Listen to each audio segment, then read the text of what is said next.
the burger and Beyond Burger. All of you have heard about it. In the US, about 10 or a little bit more, 10 years more. And at that time, there was a lot of research which happened, and the industry started moving towards more like the quick service foods. And when it came to India, we do not consume, we consume our staples. Burger is like a weekend food for most of the people, except some youngsters who are staying without their other family members. So they're staying alone, so probably they consume more. Otherwise, largely for Indian population, it is our dal, roti, idli, sambar, and our staples. So when we started looking at this industry, we said that we have to create an industry of our own. And when we were looking at all the 65 members that we have in our plant-based foods industry association, that who are the ones who should be coming up here and talking to you. And we thought of those two who are doing some fantastic work. So like, as you see, Hello Tempeh is doing an original work of a different kind, where food is not just an alternative protein and a plant-based food, but it is also very wholesome, nutritious, and most of our staple foods. So even though the food would be made in the factory, and processed food doesn't always mean junk food. Sometimes the processing is also good. For example, when we make food at home, it's also a kind of a simple processing. So sometimes the processing can increase the bioavailability of proteins. So we found that Hello Tempeh is doing a very, very fantastic work. And same thing about Demolish Foods. Although she's one of the youngest in the industry, Ravali, but she's done a fantastic work taking the India flag outside the country and working on the whole cuts. So the way the normal meat is. So there's a lot of research which is needed there, the kind of mouthfeel, texture, and the taste. So she's working on all that, and she has become hugely popular, not just in India but also in Japan and in the US. So we selected such members to come and talk to you today, and we also wanted to tell you a little bit about what is happening in this sector. Since last couple of years, there was a little bit of hurdle for us that whether we can call soya milk as milk or not. And then finally, we were told by the authorities, you cannot. So we started calling it soya beverage. And now we want to go back and ask them, can we write soya milk with a dash? Or can we write soya milk without a dash as soya milk? So where do we stop? So whether the nomenclature will go to as deep things like, shall we be able to call burger as also, or we are not permitted to call burger, patty? How many nomenclature names will be taken away from our industry? So those are the things which are happening not just in India, but in the rest of the world. But you guys will have a lot of entertainment in the next few years, because all these things will come out. One by one, the government will have to address these issues, and all the issues will not settle against us. Some of those will also satisfy us, and that's what is the hope. So this is one issue that we face. So policy advocacy is a very important piece for us. One of my colleagues, Medha Gupta, is sitting here. She heads the policy advocacy. The other part that we work in the association is on the supply chain side. So as the session today says, that we are talking about making the foods which are tasty. That, how do we make sure that in a blind test, the product is as tasty as the normal meat is? As you know, youngsters, they have really hooked on to the meat, especially the chicken and some of those things. And the chicken consumption and the meat consumption in India is rising at very, very fast pace. So if we will continue to do that, we will have to grow too much of fodder, because 9 kilo of calories that you will feed the animal, you will only get 1 kilogram of one calorie of food from the animal. But if you directly feed the same calories to humans, there's so much of food security. You don't have to use so much of chemicals, fertilizer to create so much of fodder. And mind you, the normal agriculture that we do in India or anywhere in the world is leading to degradation of the land. Because when we pulverize the normal soil, it may look like a normal mundane activity for a farmer. But the fact is that when we pulverize, the moisture of the soil is lost. And when we lose the moisture, we also lose the microorganisms. When we lose the microorganism, उस जमीन को बंजर भूमि कहते हैं. So it becomes degraded. So when this degradation is happening, there is, by one estimate, India has this risk highest in the world because we are an agrarian economy. Almost all of our country is arable land, and that's why we have the maximum land area under agriculture, and the normal agriculture leads to degradation of the land. And if we have to stop it, the normal solution is go back to the primitive ways, that is no till, zero till.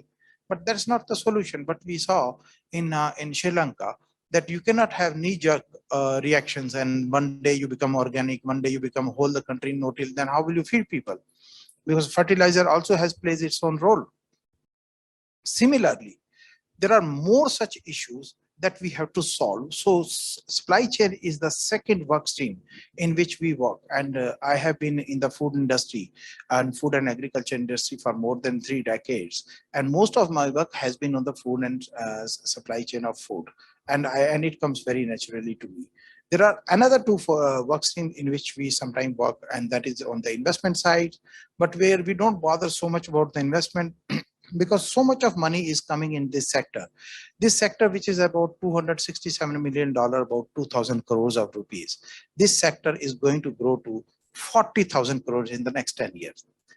Worldwide, one estimate says that the world market, which is at $30 billion, is going to become $130 billion in the next 10 years. That means by the time we will add $5 billion to the market, the world would add maybe 70, 80, 90, or even $100 billion. So that means the opportunity is huge in India, but outside India, it is even great. But who will give them the proteins? India. Because India is a country which is naturally having pulses, which is naturally having millets. Next year is the year of millets. And we already grow such a large quantity of pulses, 50%, 70% of millets, pulses, is that what we grow in our country. So we are going to work on that. Recently, we announced a cluster called India's first plant protein cluster in Nagpur. So that means we are working on the supply chain side, ensuring the protein from pulses, by the way, is the sweetest protein. So that is something the world doesn't know. But when it just wanted moong dal for their egg, they did not come to India. They first wanted to go to Myanmar, but finally bought it from Thailand. You know why? Because we put so much of fertilizer and chemicals in our soils. So that means we are poisoning our soils, and we cannot keep sitting and watching. Food processing is a sector which has been led by the multinational companies or the large companies. And that means that we have also got so much of preservatives which have gone into our body, and now we are saying we have cancer, we have diabetes, we have these lifestyle diseases. This time, Plant-Based Foods Industry Association has decided and taken a pledge that the plant-based food agenda will be driven by the startups. And that's why you have this amazing startup sitting in front of you. So no more I'm between you and them. Let's listen from them. Let's start with Siddharth. You. Thank you for that introduction. So I thought I'd try and keep it a little bit simple. If there's students here and so on, you might be interested in the why. I think in the last 4 or 5 years, and especially in India in the last 2 years, the word plant-based meat, plant-based dairy has been out in the media. A lot of people have been talking about it. A lot of people have been entering it. And I do think it's important to understand, like most things, not everybody and not everything within the world of plant-based is the same. So today I'm here to share sort of our view of the world, right? And what we thought would be our cause. And I'm sure she'll have her point of view on a cause that she's chasing. And it doesn't mean there's one right or the other. It just shows how large that landscape is. So for us, when I started looking at India and spending a lot more time here, one thing was very clear, became very clear to us, and we did some research around it, is we're a very large vegetarian food consuming country, right? There's a lot of statistics that will tell you that majority of Indians, like 70% of Indians, are consuming non-vegetarian food. What that actually means is 70% of India is non-vegetarian. What it does not mean is 70% of Indians are eating non-vegetarian food all the time. Okay, there's a difference between being a non-vegetarian and eating non-vegetarian all the time. In the West, when 90% of the US is non-vegetarian, that means every day at least one meal, including breakfast many times, has a meat item on it, right? Or a fish item. It's much different in India. In India, the non-vegetarian can be a very casual non-vegetarian, which means I eat it when I'm not at home. I eat it on weekends only. I eat it a few times a month. And therefore, when you actually add up all the meals we eat as a country, whether you're vegetarian or non-vegetarian, the bulk of the meals are actually vegetarian, right? So that's the first point in which we kind of said, how do you even look at India differently from the rest of the world? Just like everything from movies and music, we're not the same. It's not a copy and paste, right? So that's number one. So when we said if the most number of meals are vegetarian, well, what are vegetarians talking about? And when we started talking to vegetarians or mostly vegetarians or vegans, the conversation of protein would always come up. Now, the conversation would come around not that there are no protein options. It was always about there's not enough protein options, right? So when we did our research and we talked to vegetarians, they'd say, "Bhai, paneer kha ke bore ho gaya yaar." It doesn't mean that they don't like paneer for protein. It's just you can't eat paneer every day for protein. A younger generation of consumer that's under the age of, well, doesn't include me anymore, but let's say under the age of 40, you have a younger consumer that says, that's on Instagram, that's on social media, that's following nutritionists, that's following fitness people, following actors, and suddenly has realized that while dal is good, what our mom and grandmom told us, which is just 1 cup of dal is enough protein for you, this generation doesn't believe that anymore. Well, they don't believe it because it's just not true, right? It's not enough protein. It has some protein, but it's not enough protein. So the vegetarian consumer is saying, I need more protein choices. So we said, okay, in a country where there's such a dominance of vegetarian meals, unlike anywhere else in the world, where the choices for protein are much narrower than if you are a regular meat eater, where you have chicken, fish, and so on and so forth, and people choose to eat that, we said, wouldn't it be nice if there was a new choice? It's not necessarily means that, and sometimes in the world of plant-based and in other industries, people look at things as it's either this or that. You either wear shoes or you wear chappal. You either wear pants or you wear shorts. Well, no, I wear pants and shorts. I wear chappals and shoes. So it doesn't mean I'm going to eat paneer for the rest of my life till I die, or I'm going to start eating something else. You do both. It's all about choices. And so we landed on the fundamental proposition that said, if we could find a food that vegetarians would love to eat, would love to cook and enjoy, vegans would love to cook and enjoy, and meat eaters would say, hey, when I'm not eating meat, I really enjoy eating this as well for my protein, then there was an opportunity in that order, right? Because remember, vegetarians is the highest population, right? Followed by everybody else. And that's what drove us. And what didn't motivate us, and it doesn't mean it's good or bad, what didn't motivate us was necessarily that our food has to taste like meat. That wasn't a fundamental proposition for us. So for us, it was just the food has to be good for what it is. It doesn't necessarily need to taste. That was our view. And with sort of that background, we searched, we started looking. So what we didn't do is find a product and then say, how do I gusao this into the market?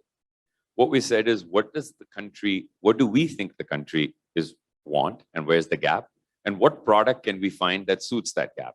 And so in our hunt of about 6 months or 8 months, we landed on an ingredient called tempeh. And this is a 1,000-year-old product. So I didn't invent it. Unlike smart people sitting here to my right, I don't have the capacity or the capability to invent. So we went and found something that was 1,000 years old, which is a very natural, preservative-free, additive-free, bean-based fermented product. And when we started cooking with it and started experimenting with it and started looking at the health profile, we just said, this product, its time has come, where it is not just has the highest quality of protein under the sun of any natural vegetarian or vegan product that isn't manipulated. Two, it works wonderfully well in the Indian kitchen, right? So you can make Chinese with it, this with it. So as a culture, we love variety, right? In a lot of parts of the West, there's a lot of repetition in eating. Trust me, I lived there 17 years, right? They eat a fixed set of things a lot of times. Here, we love our variety, right? And so you need a product that can deliver on that variety. And the third piece was affordability. Our goal was not to deliver a product that was just for the super affluent. Was a product that we could, what we call mass premium, which means most people can afford it, right? Not everybody can afford it, but a lot of people can afford it. And that was the journey behind us bringing tempeh to India and saying that our big challenge as an organization is, how do you introduce a new ingredient in a country that already has so much, right? And what we ended up, it's okay, I'll talk for 2 more minutes, or should I stop? Okay. Sort of walking you through the journey of how we thought about it, what product we found. And the ultimate test was, my daughter sitting here and my son, they love to eat, and my son loves to complain about things that don't taste good. And so when we gave it to 100, 150 households and said, start cooking with it, start eating with it, and we took so much feedback, right? Like somebody makes keema with it, somebody replaces potato in a masala dosa, somebody makes a tikki with it, somebody does this with it, it began to show the true potential of this product. And ultimately, we decided to launch a ready-to-cook line, right? Which is the next phase of, okay, now you have the product. Well, what are you going to do with it? Are you just going to give the product? And so we made the choice that if we're bringing something so new, it could have all the benefits, right? It could be like amazing for you, make you fly, could do amazing things, right? But ultimately, it has to be understandable. So what we did is, it's a product that is made with soya beans, water, that's fermented for 36 hours. There is no other ingredient. No E, I, O's, no artificial. It's a 3-ingredient product that forms a block, right? Like you have a paneer block or a big block, it forms a nice big block. But the key difference we found was this block absorbs flavor. So when we eat paneer or kadai paneer or any kind of paneer, you notice that the gravy coats it, right? But when you cut it, it's quite white inside because it's cheese, it can't absorb. But tempeh absorbs flavor. It's like really, it penetrates. So we said the opportunity for launching this product was not just launching tempeh as a block, but let's cut it into cubes, right? We know how to cook with cubes, right? We cook paneer, we know how to cook with cubes. But let's take it a step further. Let's start creating marinated gravy versions of it. So we created a sriracha, a Szechuan, a tawa masala, a peri peri, a chettinad. And ultimately, we're able to create a line of products that you can cook with at home. One which is natural if you want to cook it yourself and flavor it yourself. And 5 other varieties for all of us who have no time anymore to cook all the time, to make it one step easier. And so in summary, what we chose to do was fill the protein gap for vegetarians, vegans, and non-vegetarians who wanted to reduce their meat consumption through ready-to-cook products that were tasty, affordable, easy to cook, easy to understand, and our journey has just begun. So thank you. Before you finish, just once again, explain to the audience what exactly is tempeh, and can we please find an Indian name for it? Yeah. Well, very soon tempeh, just like all things in India, instant noodles came from somewhere else, but we've made it ours, right? Maggie's ours now, right? So I suspect that whether I'm able to do it, whether we're able to do it in 5 years, 10 years, I suspect tempeh will be ours too. Nowhere else in the world do they sell chettinad tempeh. They don't sell tawa masala tempeh. It doesn't exist in this world.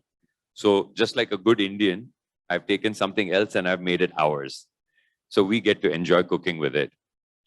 And ultimately, just to repeat, right? There's a lot of ways we make dahi at home, right? Or we buy dahi. We know what fermentation is. We made dosa batter, right? The process of fermentation is really understood. So it's nothing but soybeans, again, non-GMO soybeans sourced in India. We take it, we clean it, we boil it, we wash it, we cool it, and it's put in these little bags that go into a fermentation chamber for 36 hours. So it's literally a bag of beans that go into temperature controlled fermentation. Think of it as what our wife's grandmother would take dahi and put it in someplace warm, right? So this is just temperature controlled. And the technology, since this is a technology-based conference, the technology that we have honed in to ferment those beans within a certain amount of time to a certain place creates a white block. And that's the starting point of tempeh. Nothing more complicated. Cut it into cubes and you cook it, and it has a really nice firm texture and doesn't really try to taste like meat. It just, some people think it tastes like gatte ki sabji, some people think it tastes like arbi, some people think it tastes like potato when you cook it, boil it. So it has this really nice mouthfeel, and that's tempeh. And if you go beyond 36 hours, it becomes alcoholic? No, you can't drink tempeh and get drunk, unfortunately. No, it doesn't get spoiled. It's just like anything fermented, right? If you ferment dahi for a long time, it doesn't get spoiled. It just gets a little bit, the taste gets a little funny, sour. So that's the same thing. Great. Thank you. We enjoyed this tempeh yesterday at Hello Tempeh office. And it's amazing. And one of the new product which we saw him working on, and we were the guinea pigs for that. And amazing product. And that's the dips made out of tempeh. And I'm sure this product is about to hit in the market. And all the best for that. So Ravali, so we are all waiting to hear from you that what is that you have done with the texture of the product, that you have sort of mimicked it on the blind test. Everybody is saying, yes, this is meat, but it's not meat. It's made from plants. Over to you. Yeah, so like Siddharth was saying earlier, there are many approaches that one can take to address this industry. If you look at the market today, if you look at how people are perceiving animal products, meat, dairy, seafood, there's been a lot of awareness that's grown in the society around the cruelties that are inflicted on animals for producing these for producing these meat, dairy, and seafood. And in addition to that, we're also becoming increasingly aware of the climate change impact of eating meat and other animal products. How many of you have seen Don't Look Up? Yeah. So, and how many of you have been following the London heat wave on Instagram, the memes that are coming up? Have you seen that guy, the journalist, the weatherman, who's talking about how bad the heat wave is going to be? And very similar to the Don't Look Up movie, the journalist is saying, hey, come on, chill out, man. It's just a heat wave. It's pleasant weather. But it's going to be reality for many of us very soon as we age, especially Gen Zs and millennials. It's not an easy thing to deal with. There's a lot of people suffering with climate anxiety, existential angst about how we'll survive after 40 years. And that makes it very important that we replace these polluting industries with something better, something that's actually going to nurture the planet and not kill it.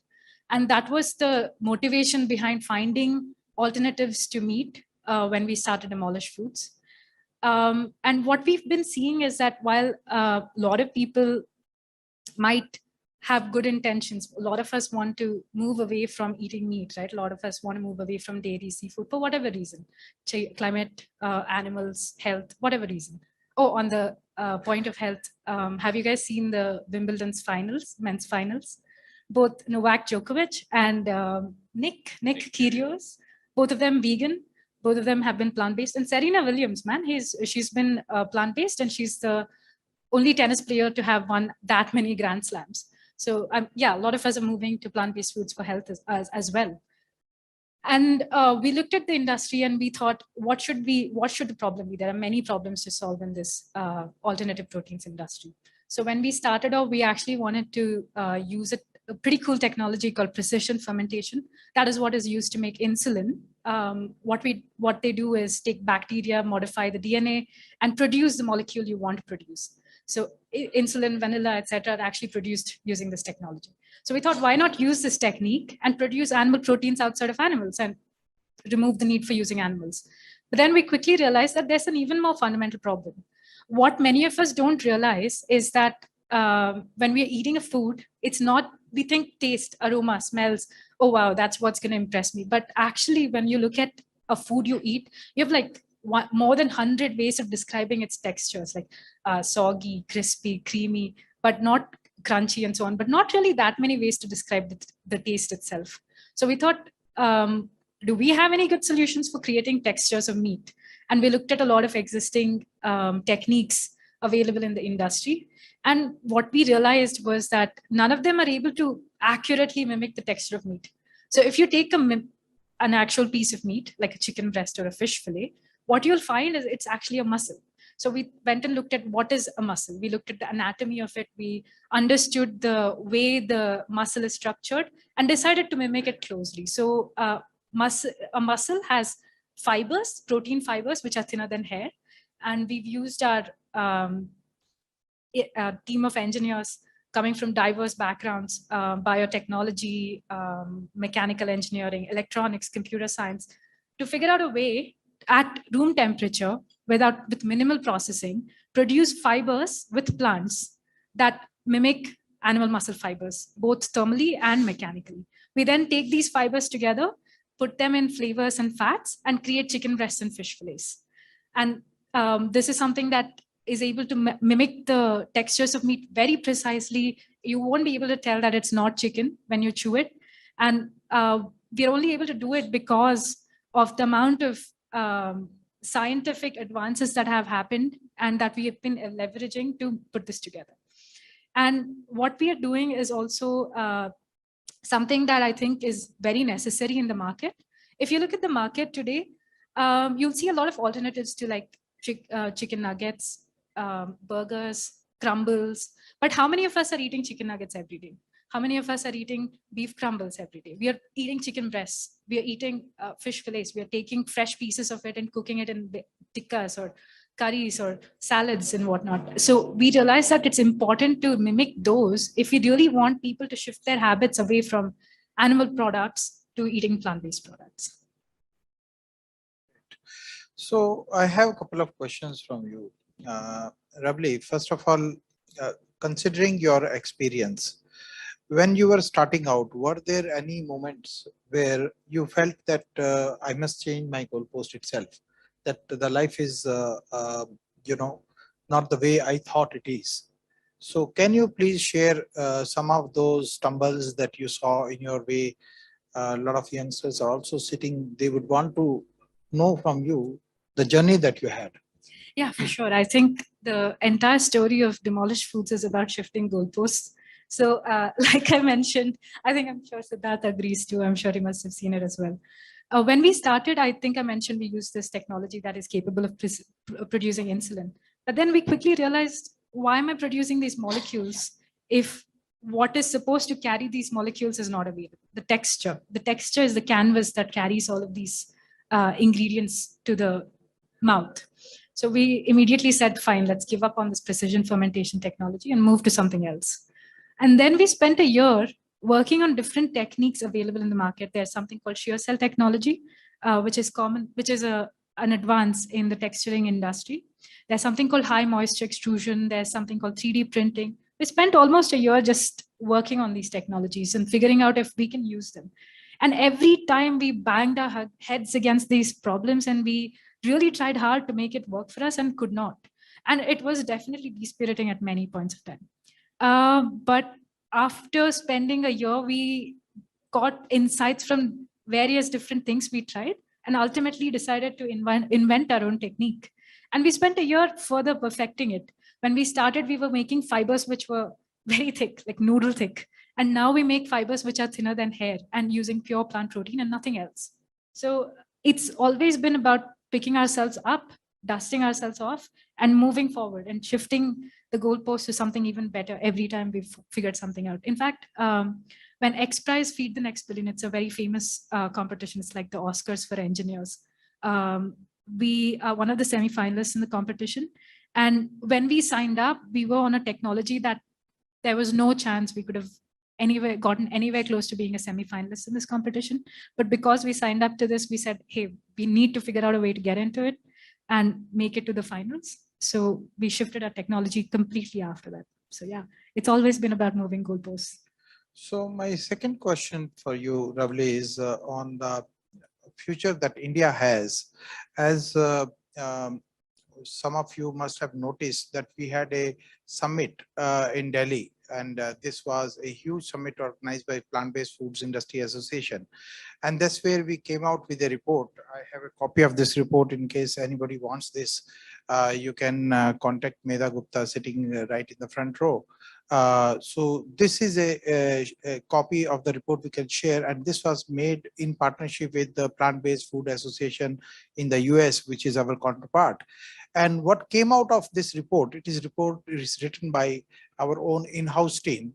And what we realized was that India has a lot of opportunity outside the country for the exports of plant-based foods, not just the ingredients like concentrates and isolates and TVP and high moisture meat and logs, but also the end products like the ones that Ravali has been talking about.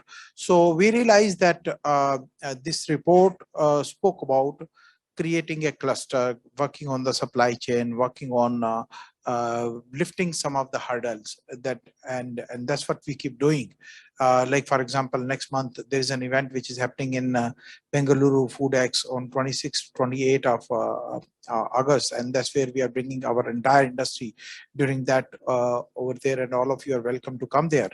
We realize that we need to work on the every part of it for us to be competitive.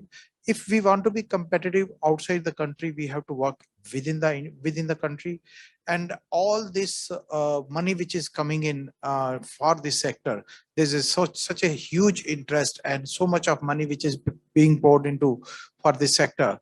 It can all disappear if we do not provide a tasty product, if we do not provide a product which is affordable, if we do not make sure that this is easily available, if we don't make sure that it is appealing in terms of seeing. Right now our industry is relying heavily on the celebrities, like for example Brew Tribe, which actually buys some of the products from one of the members I see in the audience, Chata Foods, the Field Grill. So they make amazing products. Or we have Good Dot, which is which has one of the celebrities, that is Neeraj Chopra.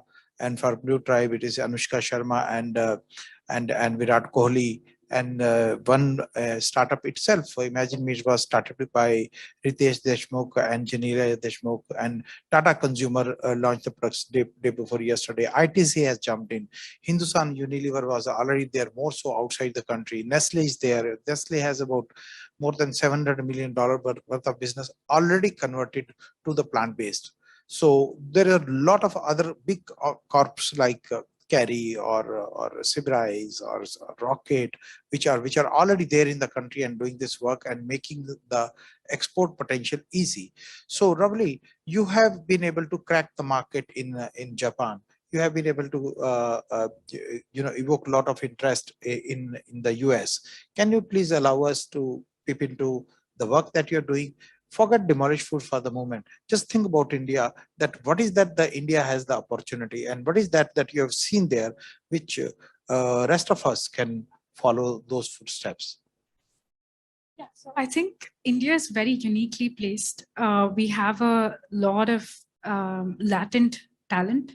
We have a lot of graduates from non-computer science backgrounds going into software companies, building apps. And if you see the current generation, their desire is to build something that has meaningful impact on the world. It's much more so than it has ever been before. I think building a better planet fits with this agenda. It's able to leverage a lot of the engineers, scientists, and people from other backgrounds and bring them together to build a better planet, a planet that is more kinder, healthier, and more sustainable as well. I think in addition to this, we also have a lot of investors coming into the space. The interest has been increasing. Their investments have scaled up from a few $100,000s to a few $1 million. And they're seeing a lot of industry specific VCs like Ahimsa VC coming in, along with some established VCs also taking interest. So I think in terms of capital as well, we have a pretty solid support system. We have competitions being conducted by organizations like Humane Society International India and the Good Food Institute India that are there to nurture fledgling startups. We were part of both of those competitions, actually. And we have industry organizations like Plant-Based Food Industry Association, providing companies in the space a stronger voice and helping them go more mainstream. So I think we are very uniquely set. And in fact, Ahimsa, the concept, is a very uniquely Indian thing as well. It's a 3,000-year-old Indian concept that's seen very common usage in a lot of religions in the country as well. So I think we are a very uniquely positioned country to take this opportunity in the plant-based alternatives industry, meat alternatives industry forward. But I feel that sometimes we don't take, we don't show so much of our confidence the way Haldiram did. Yesterday, we saw Let's Fizz is there. They started their QSR. When will it be that Indian QSR going and capturing the markets in the Western world? Do you think there is an opportunity for Indians to do that? Yeah, I definitely think so. I think if you look at, for this, I'd have to give the example of Demolish Foods. So I think as long as there's a really unique product that you're building and that's providing value in the market, it doesn't, country boundaries are something that are easy to transcend. We are actually looking to set up our manufacturing and launch our products in the US, partly because the plant-based industry is a little more mature there.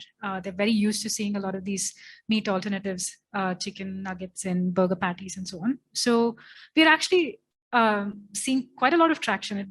I don't think it's that difficult to transcend country boundaries, like I was saying earlier, and go outside of the country. We've been able to attract interest from all over the world, not just US, in fact. We've had a South Korean company show interest as well. So it's easy. I think we need to be more confident about this. Great. So we have about 3-4 minutes left now. Any questions from the audience? Yes, please, over there.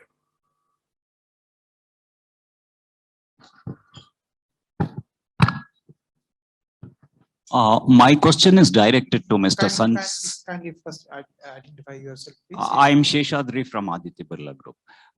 My question is directed towards you, Mr. Sanjay Sethi. See, you are saying that you are executive director of plant-based foods, etc.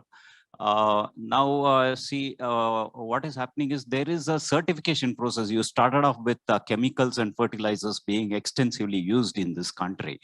There is one certification agency, FSSAI. Are they not taking any steps to ensure that there is no such thing in that? And second question is, see, today's newspaper also it has come. Farmers are just throwing away tomatoes because the prices have come down drastically. They are not able to get anything. Are you doing something for the benefit of those people? Because a finished product cannot go waste like that. Yes. So in fact, the dip that we are talking about yesterday had tomatoes in that, the product that you are making. So we are now talking about further value addition. First degree of value addition was like making rice or making dal in a dal mill. But the next value addition is when we take protein out of that. When we make something like this rice or dal, it's about $300 a ton or $400 a ton. That's the kind of price that you get, $500 a ton. But the moment you go for the processing, you get $4,000, $5,000 a ton, $4,000 a ton. And that will help you to double the farmer's income.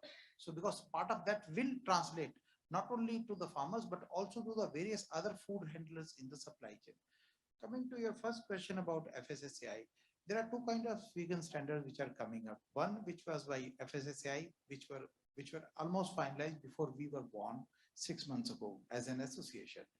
And of course, FSSAI done a fantastic job in the country in ensuring that the consumers get a wholesome and safe food.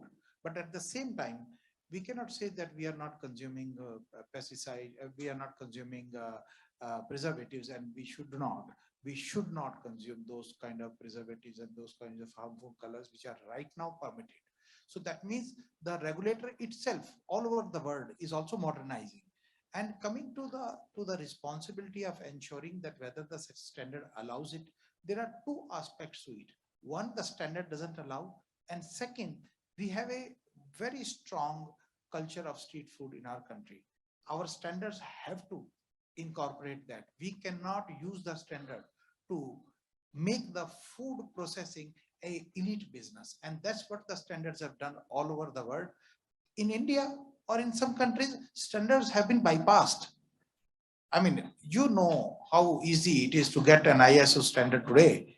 So they had to come up with ISO 22,000, ISO 14,000. That means the previous ISOs were easy to achieve or easy to bypass. So I think we should sometime do a little bit of soul searching, that why is it that the organic produce, which is in the Western world, is fetching a better price than organic produce, which is coming from some developing countries. We have to find out why.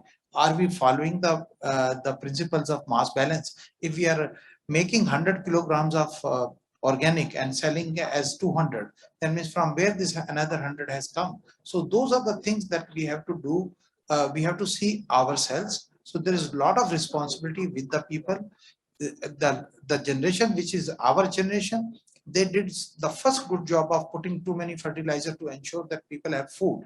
But now the next generation has the job to find out how do we have sustainable foods? How do we ensure sustainable rice platform has come out with this, but it's already getting a little bit of criticism that every farmer will not be able to follow it.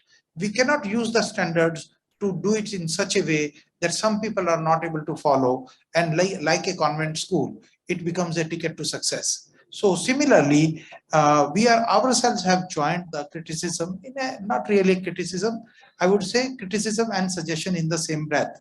We have told the Food Safety and Standards Authority of India that good that you have come out with the standard, and we love it that because you are ensuring that there will be safe food. But do you know that our startups, not the amazing startups that which are there in the room today, there are many startups who may not be able to follow those standards. So what about their training? Is training enough? What about the know-how? What about the hand-holding? The food is made safe and made in a fantastic way by the large companies, because they know what are the HACCP standards. They know what are the ways that these things are done.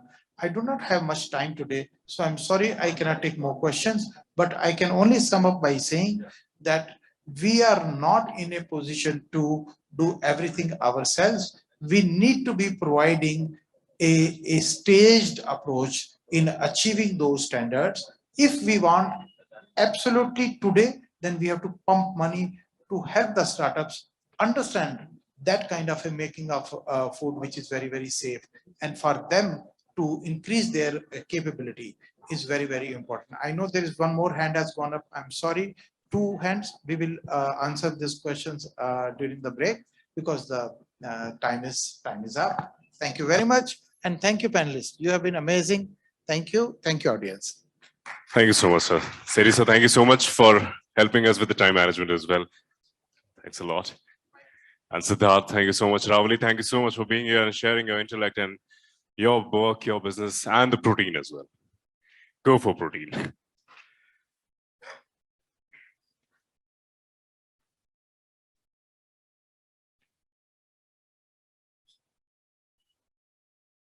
Thank you, speakers. I'll call upon quickly the next speakers for the next session we have on Let Our Funds Chase Our Debts. How legal financing is becoming a mainstream alternative to self-financing of